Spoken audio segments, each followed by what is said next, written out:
Hello everyone, मैं हूं professor Sikandar Negi.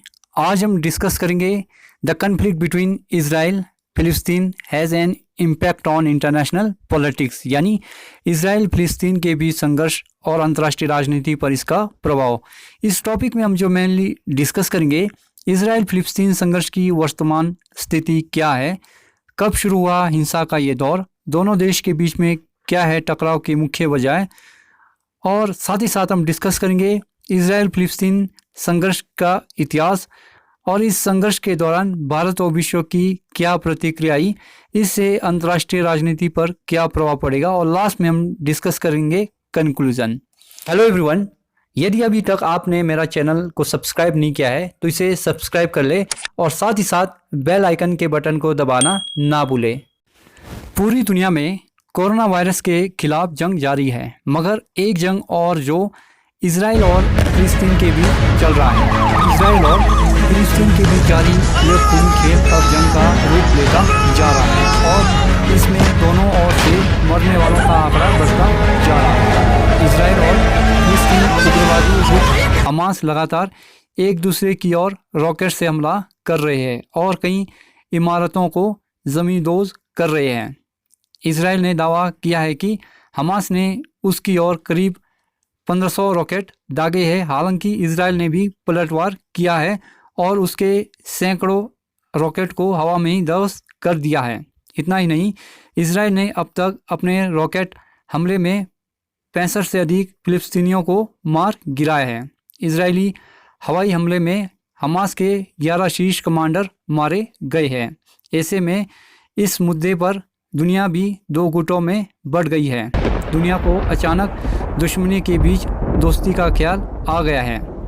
एक तरफ चीन और ईरान में नज़दीकियां बढ़ती जा रही है तो वहीं दूसरी तरफ जानी दुश्मन कहे जाने वाली इजराइल और यूएई अब गले मिल रहे हैं। इजराइल और संयुक्त अरब अमीरात के बीच ऐतिहासिक शांति समझौते ने पूरी दुनिया का ध्यान खींचा था।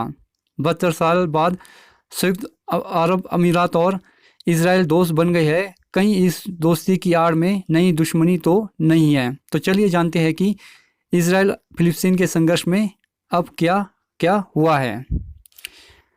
फिलिस्तीन के 67 से अधिक मारे, हमास के 100 टॉप कमांडर भी। गाजा के स्वास्थ्य मंत्रालय ने गुरुवार को कहा कि गाजा पट्टी पर इजराइल के हवाई हमलों में मरने वाले फिलिस्तीनियों की संख्या बढ़कर 67 हो गई है। मृतकों में 17 बच्चे शामिल हैं। मंत्रालय के मुताबिक इजराइल हवाई हमले में 388 लोग घायल हुए हैं, जिनमें 115 बच्चे तथा 50 महिलाएं शामिल हैं। इजराइल ने गाजा पट्टी में सैन्य हमले तेज कर दिया है, जिसमें हमास के 10 शीर्ष चरमपंथियों की मौत हो गई है और कई हवाई हमलों में वे इमारतें ज़मींदोज़ हो गई है जहां हमास के लोग रहते थे। फिलहाल इस्लामिक उग्रवादी समूह हमास ने भी पीछे हटने का कोई संकेत नहीं दिया है और इसने इजरायली शहरों में सैकड़ों रॉकेट दागे। नेक्स्ट है, गाजा में हर पर मंडरा रहा है मौत का साया। गाजा सिटी में अपनी इमारत में बम गिराने के बाद अन्य रिश्तेदारों के साथ भागकर मध्य गाजा में आए 44 वर्षीय ज़ियाद खताब ने कहा कि कहीं पर भी भाग नहीं सकते, कहीं पर भी छिप नहीं सकते। गाजा के उग्रवादी दिन भर इजराइल पर रॉकेट दागते रहे। गाजा के समीप दक्षिण समुदायों में जनजीवन ठप हो गया है। गाजा के स्वास्थ्य मंत्रालय ने बताया है कि 65 फिलिस्तीनियों की मौत हो गई है, जिनमें से 16 बच्चे और 5 महिलाएं शामिल हैं।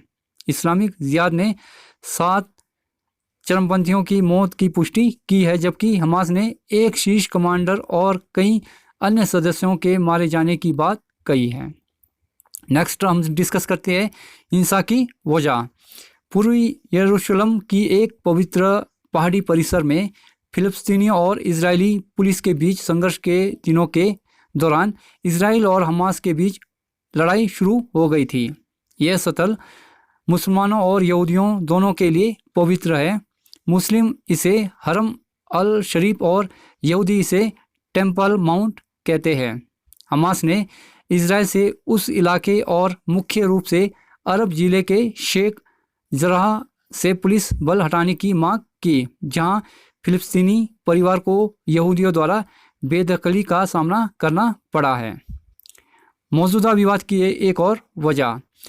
ताज़ा विवाद ये भी है कि पूर्वी यरूशलेम में यहूदी फिलिस्तीनियों को घर छोड़ने की धमकी दे रहे हैं और वे उन्हें अल अक्सा मस्जिद में जाने से भी रोकते हैं, क्योंकि उनका कहना है कि यह जगह पश्चिमी दीवार की है। एक दिलचस्प बात यह है कि दुनिया के सबसे पुराने शहर में से यरूशलेम पर 52 बार हमला हुआ। इस पर 44 बार कब्जा किया गया और हमलावर सेनाओं ने इस शहर को 23 बार घेरा।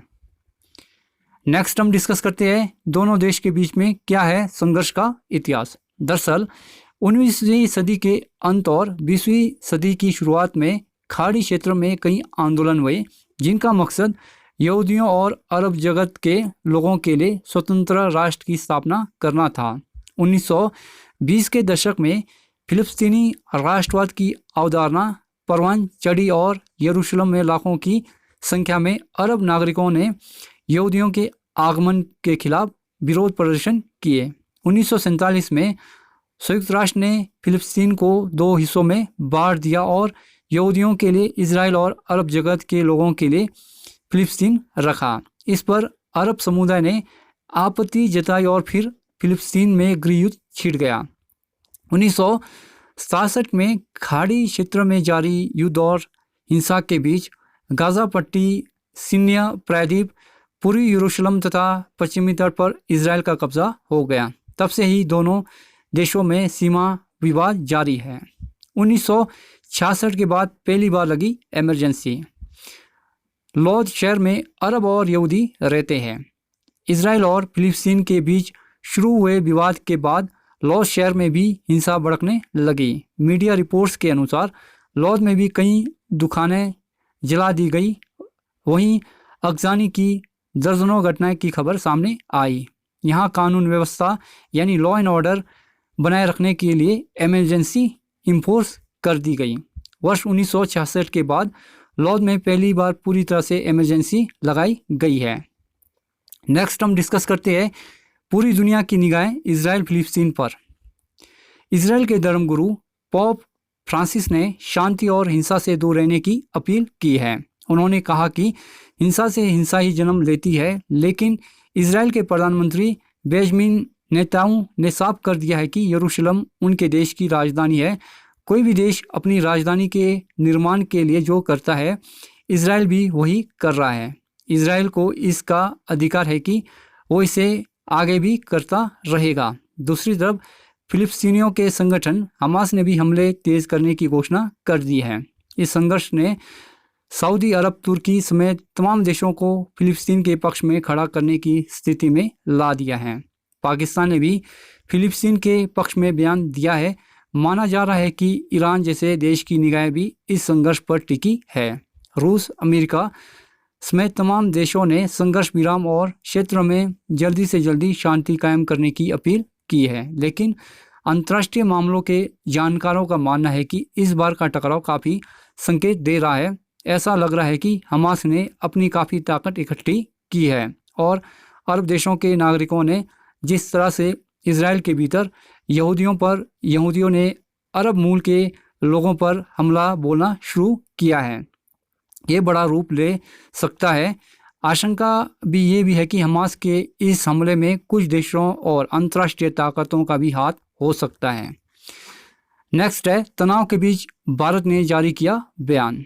बहरहाल इजराइल और फिलिस्तीन में बढ़ता तनाव के बीच भारत ने बयान जारी किया है। भारत ने हिंसा गतिविधियों, खासकर गाजा से किए गए रॉकेट हमलों की निंदा की है। साथ ही हिंसा पर रोक लगाने की ज़रूरत पर जोर दिया है।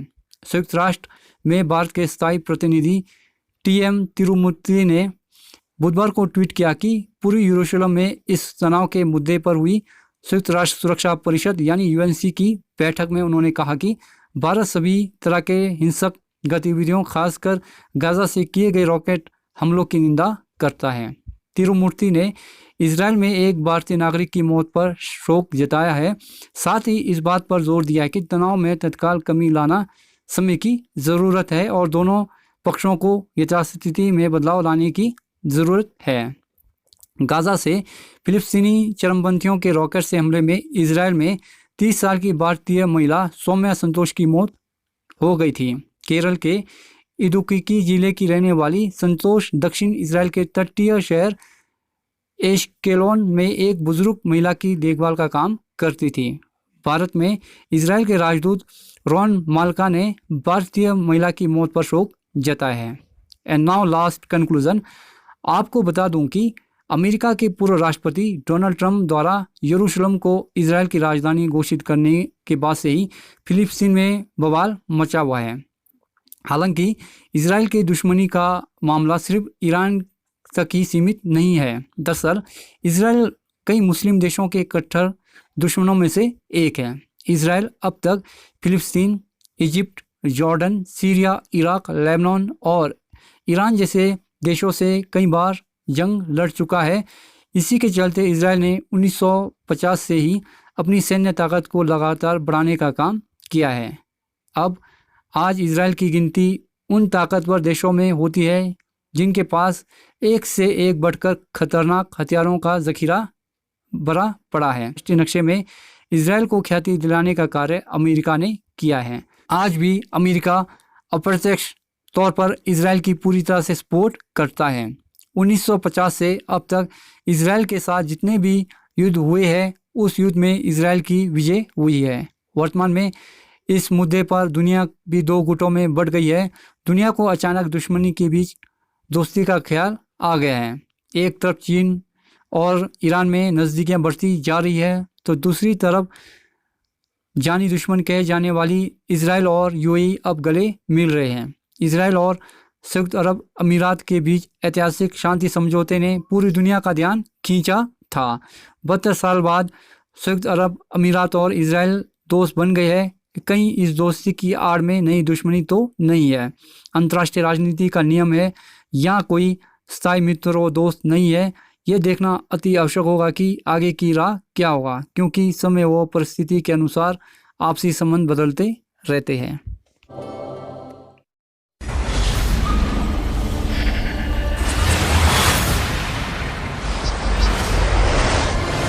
हेलो एवरीवन, यदि अभी तक आपने मेरा चैनल को सब्सक्राइब नहीं किया है तो इसे सब्सक्राइब कर ले और साथ ही साथ बेल आइकन के बटन को दबाना ना भूले।